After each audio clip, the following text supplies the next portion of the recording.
நாம் இன்றைக்கி செய்ய போகிறது பாதாம் பவுடர். இது வந்து குழந்தைகளுக்கு வந்து ரொம்ப நல்லது. எக்ஸாம் டைமில் வந்து இது வந்து ரொம்ப நல்லா ஹெல்த்தாக இருக்கும். இந்த பாதாம் பவுடர் பாலில் போட்டு கொடுக்கும்போது இது எப்படி செய்யுதுன்னு பார்க்கலாம். இதுக்கு தேவையான பொருட்கள்: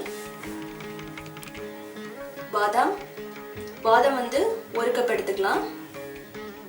முந்திரி வந்து நம்ம 1/2 கப். பிஸ்தா 1/2 கப். சுகர் வந்து ஒரு 1/2 கப். குங்குமப்பூ சேஃப்ரான் வந்து ஒரு 1/2 டேபிள் ஸ்பூன் எடுத்துக்கலாம். மஞ்சள் தூள் 1/4 டேபிள் ஸ்பூன். ஏலக்காய், ஜாதிக்காய்.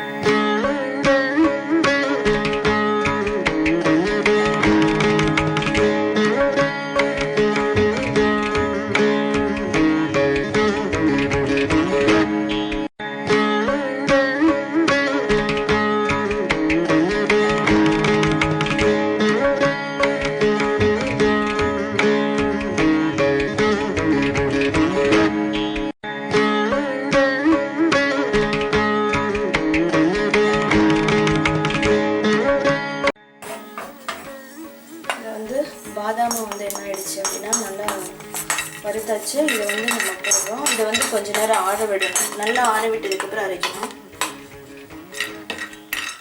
சூடாக அரைச்சா என்ன ஆகும்? சூடாக அரைச்சா என்ன ஆகும் அப்படின்னா பவுடர் மாதிரி இருக்காது, ஒரு மாதிரி வேர்த்துடும், ஒட்டிக்கும்.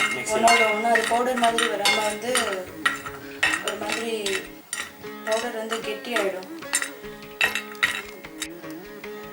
நம்ம முந்திரியெல்லாம் ஆறுறதுக்குள்ளே நம்ம வந்து சுகரை வந்து அரைச்சிக்கலாம். சுகர்,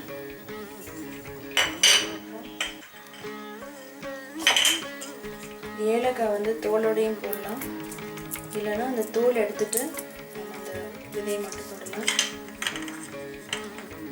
ஒன்று வேணால் தோலோடு போடுங்க.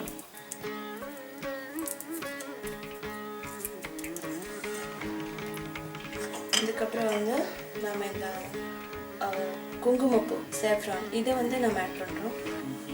நட்மேக்னு சொல்லக்கூடிய ஜாதிக்காய். இப்போ வந்து என்னென்னா இதுலேயே வந்து நம்ம மஞ்சள் தூளும் சேர்த்துக்கலாம்.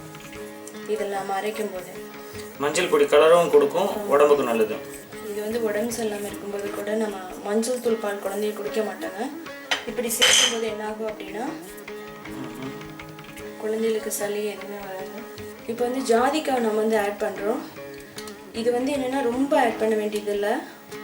இது வந்து எப்படி இருக்கும் அப்படின்னா நம்ம ஏலக்காயோட ஸ்மெல் மாதிரியே தான் இருக்கும். ஆனால் ரொம்ப நல்லது, தூக்கம் நல்லா வரும். நைட்டு வந்து நம்ம பாலில் வந்து ஒரு ஜாதிக்காய் வந்து கொஞ்சம் குழந்தைகளுக்கு கலந்து கொடுத்தா நல்லா தூக்கமும் நல்லா வரும். இதுக்காக ரொம்பவும் போடக்கூடாது. ஒரு 1/4 டீஸ்பூன் போட்டுக்கலாமா இந்த இதுக்கு? அதை விட கம்மியாக போட்டுக்கலாம். 1/4 டீஸ்பூனோட கம்மியாக போட்டுக்கலாம். இப்படி வந்து நம்ம வந்து என்னென்னா இதை அரைச்சிக்கலாம். தண்ணி வந்து இதில் கொஞ்சம் கூட இருக்கக்கூடாது, இல்லைன்னா பாதாம் பவுடர் வந்து கெட்டு போயிடும். முதல்ல இதை அரைச்சிக்கலாம் எல்லாத்தையும். இது இப்போ அரைச்சிட்டோம். நல்லா நைஸாக அரைச்சிருக்கீங்க.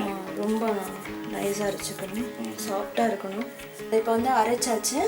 நம்ம வந்து என்ன பண்ணணும்னா இதில் வந்து நம்ம முதல்ல கொட்டி வச்சிடலாம். நம்ம எல்லாம் ஒன்றா சேர்ந்து அரைக்க வேண்டியதில்லை. முதல்ல இதை அரைச்சி இதை போட்டு வச்சிடலாம். கொஞ்சம் கொட்டி இருந்தால் பரவாயில்ல, நம்ம அதோட சேர்த்து வச்சுக்கலாம். இப்போ இருக்கட்டும், இது கொஞ்சம் ஆறட்டும். இப்போ வந்து இதை ஆறிடுச்சு. இதை வந்து நம்ம நல்லா அரைச்சிக்கலாம். அரைச்சிட்டோம், கொஞ்சம் குறைன்னு அரைச்சிருக்கோம். இந்த பச்சை நிறமே பிரச்சனை எனக்கு என்ன காரணம்? இது வந்து பிஸ்தா ஆட் பண்ணியிருக்கிறதுனால பச்சை கலர் இருக்குது. இப்போ வந்து என்ன பண்ண போகிறோம்னா இப்போ இருக்கிற சுகர் அந்த சேஃப்ரான் அதை வந்து உள்ளே போட்டு இன்னொரு தடவை அரைச்சிடலாம். ஒரு சுத்து விட்டால் போதும், ஒரே ஒரு சுத்து விட்டால் போதும். அதுக்கப்புறம் நம்ம கொஞ்சம் ஆற வச்சுட்டு நம்ம போட்டு வச்சுக்கலாம். இது வந்து என்ன பண்ணுறோம்னா கொஞ்ச நேரம் ஆற விடுறோம். அந்த சுகர், அந்த முந்திரி, பாதாம் இது எல்லாம் வந்து ஒன்றா சேர்த்து அரைச்சோன்னா கலர் வந்து லைட் எல்லோ கலராக வந்திருக்கு. ஸோ கலரே பார்க்க ரொம்ப இன்ட்ரெஸ்டாக இருக்கு. ஆமாம், ஒரு டம்ளர் பால், அதாவது 100 மில்லிக்கு எத்தனை டேபிள் ஸ்பூன்? 1 டேபிள் ஸ்பூன் போதும். 1 டேபிள் ஸ்பூன். ஓ, சக்கரை பத்தலாம் நம்ம ஆட் பண்ணிக்கலாம். சுகர் வந்து நமக்கு ஏற்ற மாதிரி ஆட் பண்ணிக்கலாம். 1 month வந்து நம்ம வச்சுக்கலாம். குழந்தைகளுக்கு வந்து இது பாதாம் வந்து நைட்டு வந்து ரொம்ப கொடுக்கறது ரொம்ப நல்லது. நல்ல தூக்கம் வரும்.